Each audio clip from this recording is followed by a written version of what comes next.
कौशिक सुनहु मंद एहु बालकु,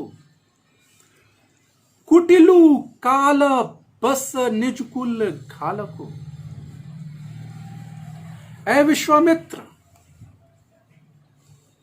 सुनो, यह बालक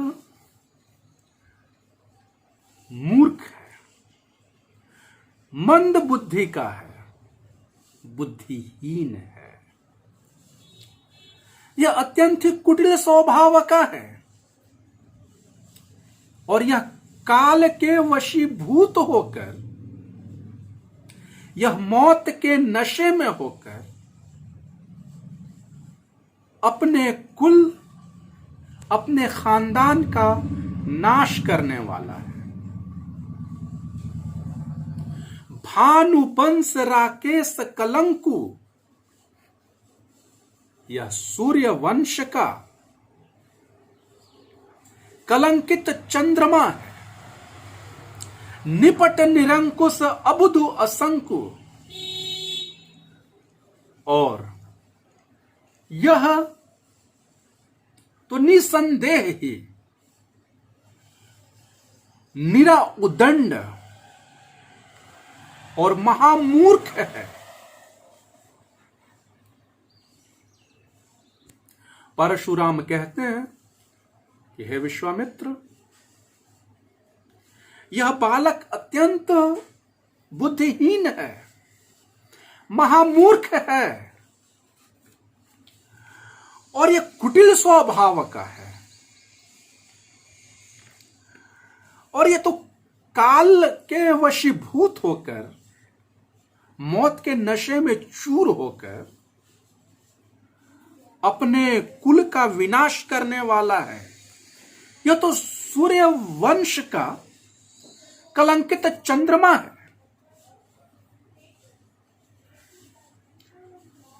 एक धब्बा है वहां, कलंक के समान है।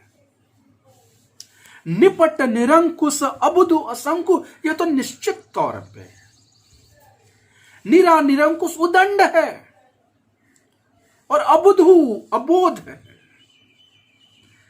काल कवलु हो ही क्षण माही, यह तो पल भर में, क्षण भर में काल का कलेवा बन जाएगा, काल का ग्रास बन जाएगा, उसका निवाला बन जाएगा। काल कवलु हो ही क्षण माही, कहो पुकारी खोरी मोहि नाही। और मैं ऐलान करके कहता हूं, मैं पुकार करके कहता हूं कि कोई मुझे इसका दोष न दे। तुम हठ कहू जो चहु उबारा, कही प्रतापु बलु रोसु हमारा। परशुराम विश्वामित्र से कहते हैं कि तुम इसे रोक सकते हो, इसे उबार सकते हो, इसे बचा सकते हो। इससे हमारा प्रताप, हमारा बल और हमारा क्रोध जो है, उसके विषय में बताओ, इसे समझाओ, इसे हमारे प्रताप, बल और क्रोध के बारे में इसे बताकर इसे रोक लो। लखन कहे मुनि सुजस तुम्हारा। और लक्ष्मण जी कहते हैं कि मुनिवर, आपका सुयश, आपकी कीर्ति, तुम ही अछत को बरने पारा। आपको छोड़कर और कौन इसका बढ़िया से वर्णन कर सकता है।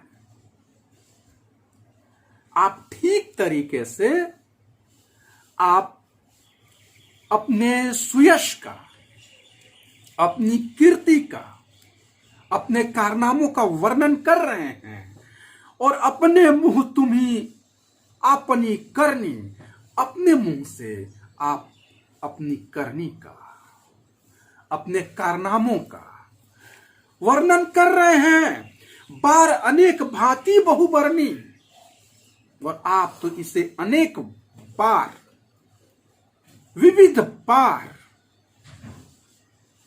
भांति भांति से इसका वर्णन कर चुके हैं। और नहीं संतोषु तब पुनि कछु कहो। इस पर भी आपको अगर संतोष ना हुआ हो, जी न भरा हो, मन नहीं भरा हो, तो कुछ और कह लीजिए। जनिरिस दुसह दुख सहो, जनिरिस रोकी दुसह दुख सहो। और अपने क्रोध को रोक कर असह्य दुख को मत सहिए। वीर व्रति तुम धीर अक्षोभा।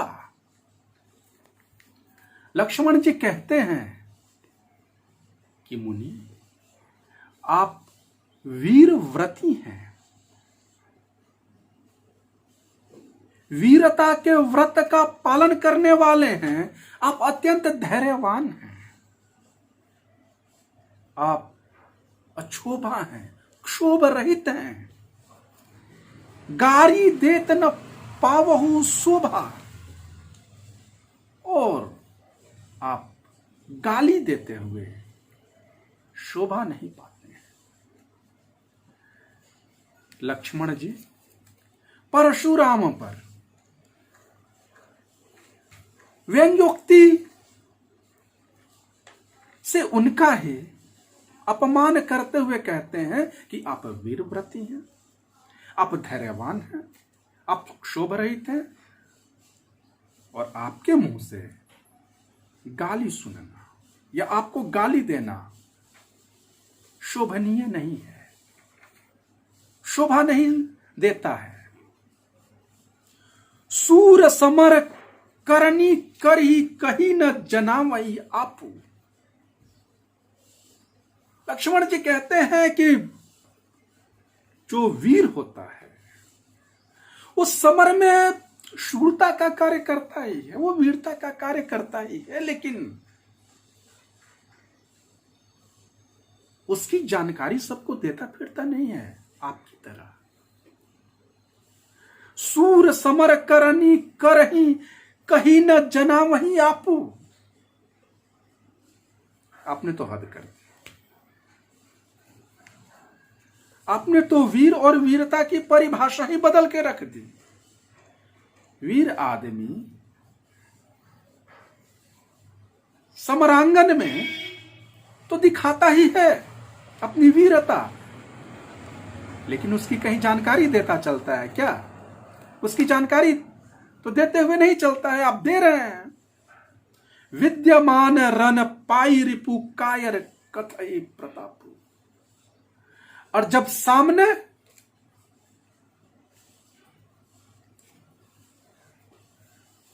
रिपु उपस्थित हो, दुश्मन उपस्थित हो, तो वीर अपने प्रताप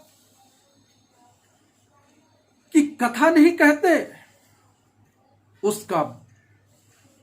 उसके बारे में बखानते नहीं हैं।